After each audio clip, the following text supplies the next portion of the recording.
예, 포항남 울릉의 이상희 의원입니다. 논란이 좀 많을 것 같습니다. 뭐 직접 이 파우치백도 등장하고 뭐 여러 가지 있는데 우선 제가 이제 원론적인 부분부터 좀 이야기를 해볼까 하는데 우리 박장범 후보자님의 언론이시죠? 언론인? 예. 네, 저 본인 기자. 언론 뭐 방송관이라 그럴까 언론관에 대해서 간단하게 이야기해 주시겠습니까? 저는 이제 KBS 공영방송 기자고요. 공영방송은 우리 헌법의 가장 중요한 가치인 자유민주주의를 방송의 영역에서 수행하는 공적 기관이라고 생각합니다. 네, KBS가 대한민국의 가장 영향이 있는 공영 방송으로서 우리 박장범 후보자님은 여기 수장이 되시려고 지금 이 자리에 있는 것입니다. 그렇죠? 네.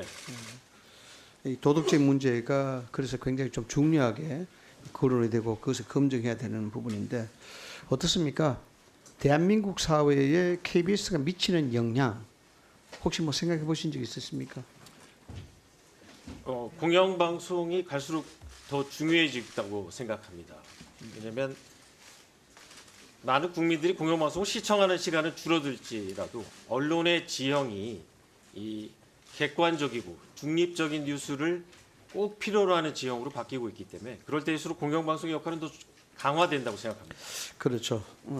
이 사회적인 어떤 잣대가 될 필요성이 있기 때문에 KBS의 영향력은 예나 지금이나 계속 유지가 되어야 된다고 저는 봅니다. 그래서 KBS 사장에 대한 여론의 관심이 높고 이 청문회에 대한 관심도 그만큼 높을 수밖에 없다 이렇게 봅니다.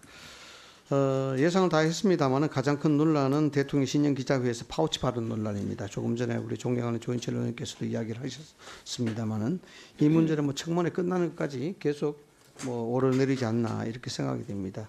근데 저는 뭐 청문회에서 이 파우치 얘기도 중요합니다만 도덕적인 문제에 있어서 후보자 신상과 관련해서 여러 가지 문제가 지금 오르내리고 있습니다. 예를 들어서 모친의 인적 공개 문제, 그 다음에 교통 위반 범칙금 미납에 대한 압류 문제, 스쿨존을 또 위반했다 4차례나 이 문제도 있고요. 장남의 위장 전입 문제도 있고 이 등등을 해서 지금 여러 가지 밝혀지고 있습니다만은 이게 이제 공직 후보자에 대해서 아주 엄격한 도덕성에 대한 문제, 그래서 의문을 제기하고 있습니다. 파우치 문제는 뭐 논쟁이 있기 때문에 그렇다 치더라도 인적공개 문제라든가 교통위반 범칙금 문제, 스쿨존 위반 문제, 위장 전입 문제 이거 어떻게 해명하시겠습니까? 사과하시겠습니까?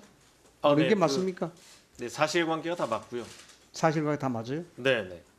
그럼 이 자리에서 사과하시겠습니까? 네, 진심으로 이제 사과드립니다. 여러 차례 사과 말씀을 올렸고 또 이 자리를 빌어서 다시 한번 사과 말씀을 드리겠습니다.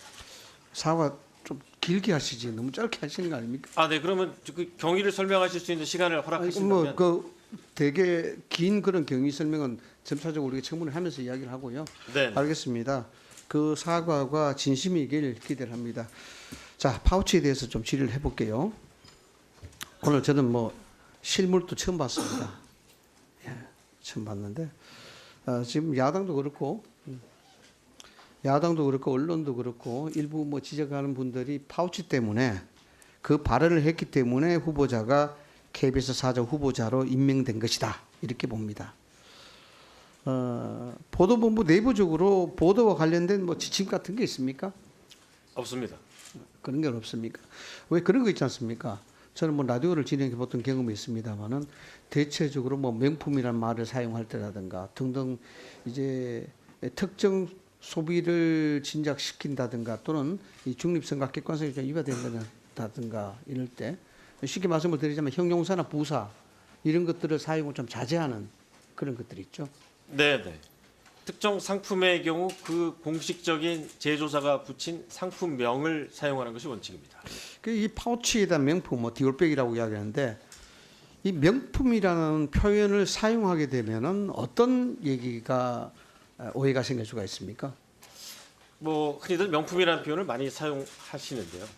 그 명품이라는 말 속에 어떤 좋은 제품, 우수한 제품, 또 이렇게 좋게 보이는 듯한 표현이 들어가 있기 때문에 사실 공영방송에서는 명품이라는 표현을 잘 사용하지 않습니다. 대신 객관적이고 중립적인 용어를 사용합니다. 그래서 파우치라고 쓴 뭐 배경이 있습니까? 어떤 개인적인 생각이었습니까? 아니면 보도 지침에 따른 저희가 것입니까? 이제 해당 상품을 검색을 했고 공식 사이트에 디올 파우치라고 제품명이 명확하게 나와 있습니다. 상표명에 파우치가 적혀 있습니까? 네네, 그 공식 명칭이 디올 파우치가 상품명이고요. 그 제가 좀 파우치는 이해가- 영어기 때문에 저희가 네. 이제 방송에서 영어를 쓸 때는 우리말로 한번 다시 풀었습니다. 그래서 풀어서. 파우치를 이 사전에서 찾아보면 스몰백, 작은 가방이라고 나옵니다. 그래서 진행을 하실 때 그런 측면에서 파우치란 말씀을 하셨다. 네, 근데 제가 이제 뭐 일반적인 시각으로 이야기하자면요. 저는 명품백을 잘 모릅니다만은 파우치라고 이야기하면은 아주 저는 뭐 손찌가 요 정도로 이야기하는 그게 사실상 우리 사회에서는 일반적이고 보편적인 시각이란 말이에요. 그런 것들은 좀 염두에 두고 그런 말씀을 하시는 게 맞지 않나라는 그런 생각이 들어서 지금 우리 후보자께서 이야기하시는 걸 보면은 형용사나 부사에 대한 사용 그리고 명품에 대한 사용 이런 것들 잘못하게 되면은 특정 상품을 홍보하게 되는 그런 우려도 있고 등등의 일반적 머리로는 좀 이해가 됩니다. 저는 네. 이해가 되는데 그렇게 되겠죠. 파우치라고 백에 딱 붙여져 있으니까 그 상품 그대로 쓴 거 아닙니까, 그죠? 그 내용을. 네. 그런데 이제 일반적으로 우리가 파우치라 그러면은 좀 너무 이렇게 작게 포장하는 것은 아닌가. 그것 때문에 지금 이 문제가 지금 사단이 생기고 있습니다. 네, 의원님 말씀 잘 명심하겠습니다. 오히려 그런 진행을 하실 때, 이 대통령과의 면담은요, 저도 뭐 경험이 있습니다만은 아주 예민합니다. 단어 하나하나. 그래서 이것이 축소돼서 나갈 그런 가능성, 또 확대돼서 나갈 가능성, 그까지 염두에 둔다 그러면 그런 표현을 하실 때는 그걸 풀어서 이야기를 하시고 난 다음에 하시는 게 오히려 낫지 않나라는 네. 좀 생각이 좀 듭니다. 어떻습니까? 네, 이 자리에 방금- 비해서 예. 조인철 위원님께서 이 재생해 주신 그 대담 짧은 영상을 보시면 아시겠지만 그 짧은 영상 안에도 제가 파우치란 표현과 백이란 표현을 같이 사용하는 것을 확인하실 수 있을 겁니다. 예. 자, 오늘 아침 제가 한겨레 신문인가요?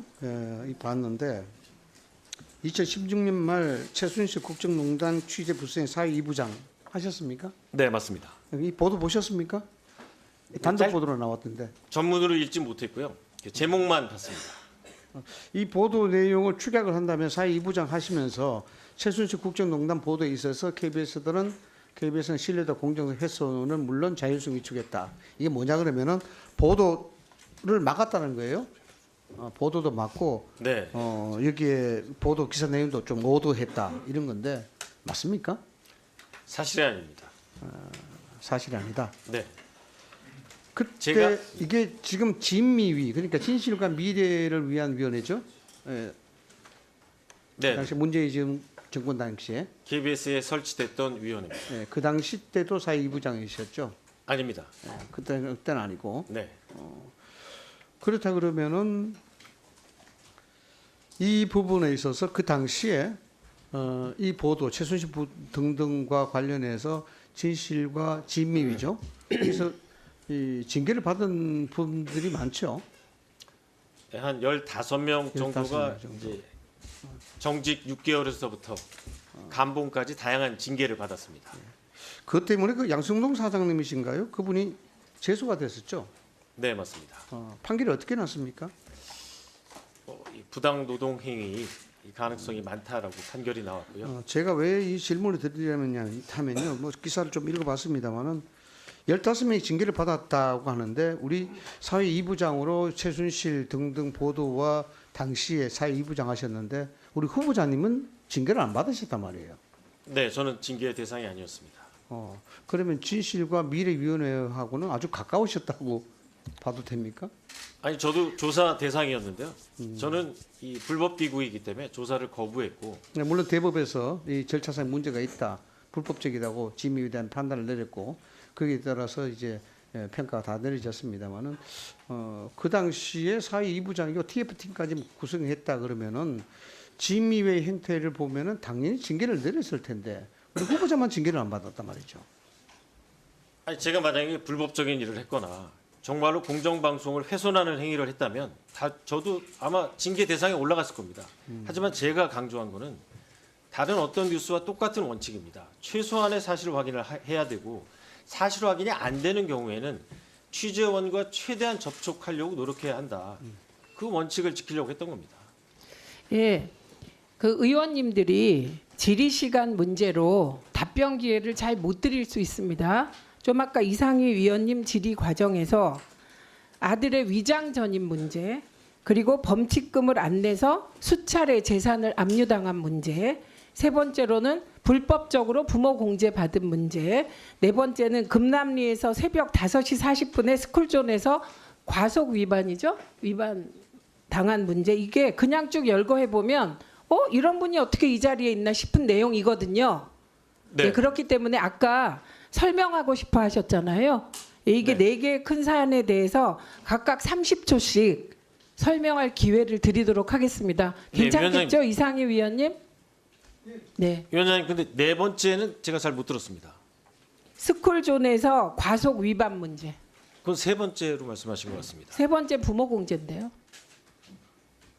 어머니 공제. 네. 그 뒤에서 좀 잘 좀 해주십시오. 이게 네 개 다시 불러드릴게요. 네. 네. 아들 위장 전입. 네. 네, 두 번째는 범칙금 안 내서 재산 압류당한 문제. 네. 네. 세 번째는 어머니인 걸로 알고 있는데 네. 부모 공제 문제인데 네. 이게 불법적 요소가 있다는 지적. 네, 네. 그다음에 네 번째가 스쿨존에서의 과속 위반. 네, 알겠습니다. 예, 이네 가지입니다. 그래서 아까 기회를 그 시간이 없어서 그러실 것 같아서 동의하시니까 30초씩 2분 드리세요. 2분 지나면 끝내 주십시오. 네, 그거 뭐 감사합니다. 시간 엄소하시죠? 네, 예, 알겠습니다. 앵커 하셨으니까. 네. 네, 첫 번째로 위장 전입에 대해서 말씀드리겠습니다. 그 위장 전입은 제가 이제 맞벌이를 하고 있을 때 큰아이가 초등학교에 들어갈 때 우리 단지 내에 길을 건너는 이제 초등학교에 배정될 수도 있고 그 옆동으로 옮기면은 이 단지 내에 초등학교에 배정되는 상황이었습니다. 제가 이제 맞벌이 상태에서 첫 아이를 이제 초등학교에 보내야 되는 상황이었기 때문에 어머님께 아이의 등하교 즉 양육을 부탁드려야 되는 상황에서 이 노모께서 이제 큰 길을 건너는 학교보다는 단지 내에 있는 초등학교에 배정되는 게 어머니께서 말씀하셨다기보다 저희가 이제 아이 양육을 부탁드리는 마음에서 좀 단지 내 초등학교로 배정되기를 원하는 마음에서 위장 전입을 했고요. 명백히 잘못된 거고 사과 말씀을 드리겠습니다. 두 번째는 범칙금 말씀하셨는데요. 교통법규 위반해서 이 자동 범칙금이 나오면 일단 교통법규 위반을 하지 말아야 되고 또 설사 했더라도 범칙금이 나오면 최대한 빨리빨리 내는 게 맞습니다.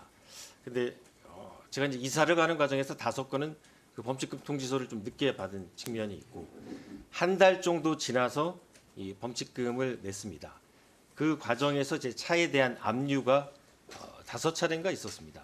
그 부분도 사실 이 범칙금이 나오면 그때그때 빨리 냈어야 되는데 좀 늦게 낸 점에 대해서 잘못된 행동이고 사과드리겠습니다. 다음은 이제 저희 어머님 연말종산 소득공제를 할 때 부양가족 공제하는 항목이 있습니다. 제가 결혼하고서 말씀드린 대로 맞벌이하는 기간 동안은 어머님을 제가 모시고 살았다기보다도 어머님이 저희 자녀 양육을 도와주시면서 같은 집에 살았습니다. 그래서 부양가족 공제를 받았던 겁니다. 그 부분도 나중에 지나가고 나서 보니까 부양가족을 연말정산 때 받으면 안 되는 상황이었기 때문에 5년 동안 이 세법에 정한 이 납부할 수 있는 금액을 다 납부했고요. 제가 규정을 잘 몰랐다 하더라도 명백히 잘못된 점이었기 때문에 사과드립니다.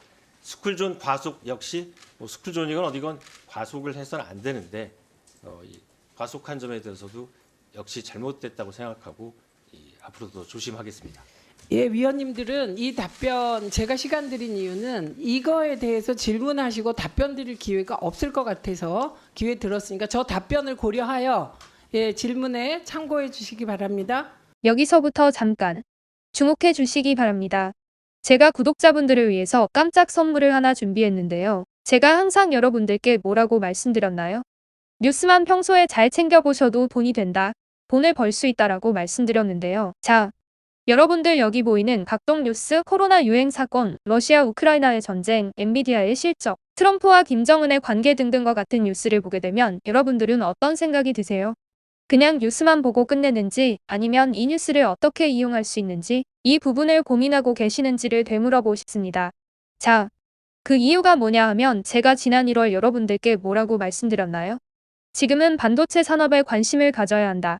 뉴스만 보고 그냥 넘기지 마시고 한번 투자적으로 고민해 보셔야 한다라고 말씀을 드렸습니다. 그리고 나서 이런 썸네일을 유튜브나 뉴스를 통해서 많이 보셨을 텐데요. 이런 반도체 산업이 이슈가 되었을 때 부자들은 어떻게 생각한다고 했나요? 반도체와 관련된 투자 수단은 뭐가 있는지, 어떤 주식이 가장 좋은지, 어디에 투자해야 돈이 몰리는지 자연스럽게 생각한다고 제가 말씀을 드렸죠. 그 이유가 부자들이 봤을 땐 이슈가 돈으로 이어지고 그 이슈가 나에게 돈을 벌어준다는 경험적 확신이 있기 때문에 부자들은 항상 이런 사회적 이슈와 돈의 흐름을 관심 있게 쳐다본다고 제가 말씀드렸는데요. 이번에도 마찬가지입니다. 제가 지난번에 시청자분들과 함께하는 주식으로 수익 내기 이벤트를 진행했었는데요.